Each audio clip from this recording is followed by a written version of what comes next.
बार्शी येथे बोहल्यावर चढण्याआधी नवदाम्पत्य शेतकऱ्यांसाठी रस्त्यावर उतरून संपात सामील झाले होते।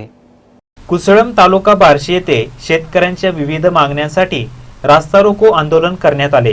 या आंदोलनात महाराष्ट्र राज्य जनहित शेतकरी संघटना, काँग्रेस, राष्ट्रवादी, संभाजी ब्रिगेड, शेतकरी संघटना आदी संघटनांनी मंगळवारी सकाळी 11 वाजता बार्शी लातूर रस्त्यावर रास्ता रोको आंदोलन केले। या आंदोलनात धानोरे तालुका बार्शी येथील लग्न झालेले योगेश मोरे हे नवदाम्पत्य देखील सपत्नीक सहभागी झाले होते। पांगरीचे सहाय्यक पोलीस निरीक्षक धनंजय ढोणे, मंडल अधिकारी एडी पाटील यांनी शेतकऱ्यांचे निवेदन स्वीकारले। यावेळी शेतकरी संघटनेचे युवा प्रदेशाध्यक्ष शंकर गायकवाड, जनहित संघटनेचे रवींद्र मोठा, राष्ट्रवादीचे जिल्हा परिषद सदस्य सुंदरराव जगदाळे, काँग्रेसचे जिल्हा उपाध्यक्ष विक्रांत पाटील, संभाजी ब्रिगेडचे तालुका अध्यक्ष आनंद काशीद, शिवसेनेचे सचिन नलावडे, हनुमंत पाटील, भैया काशीद, मुन्ना ओकिरडे, विश्वास काशीद, शरद भालेकर, अंकुश वाघमारे, अमोल जाधव, पांडुरंग नलगे, रामहरी पेजगुडे, विठ्ठल लोखंडे, कृष्णा काशीद आदी उपस्थित होते। या प्रसंगी बोलताना आनंद काशीद म्हणाले, शेतकऱ्यांमध्ये फूट पाडणाऱ्यांना फोडून काढण्याची वेळ आली आहे। शेतकरी भोळा असल्याने त्यांच्या भावनेशी खेळण्याचे काम शासनाच्या बगलबच्च्याकडून होत आहे। शेतकरी सध्या रास्ता रोको, मोर्चा, बंद आदी मार्गाने आंदोलन करत आहे।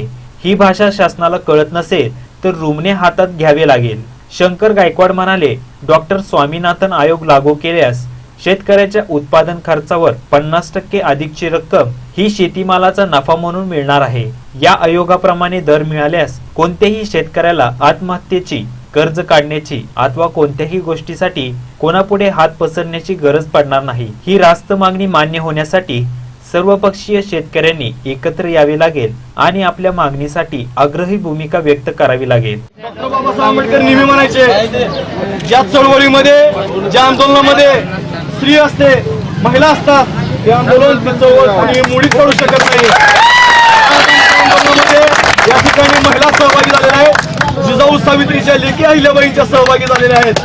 मला वाटते महाराष्ट्र सरकारमधला फडणवीस असू द्या, कुणी आमचं आंदोलन मुळीच करू शकत नाही। त्याचं उदाहरण म्हणजे कुसळमधला या ठिकाणी रास्ता रोको आहे। कारण आजच्या आंदोलनामध्ये आज महिला सहभागी झालेल्या आहेत।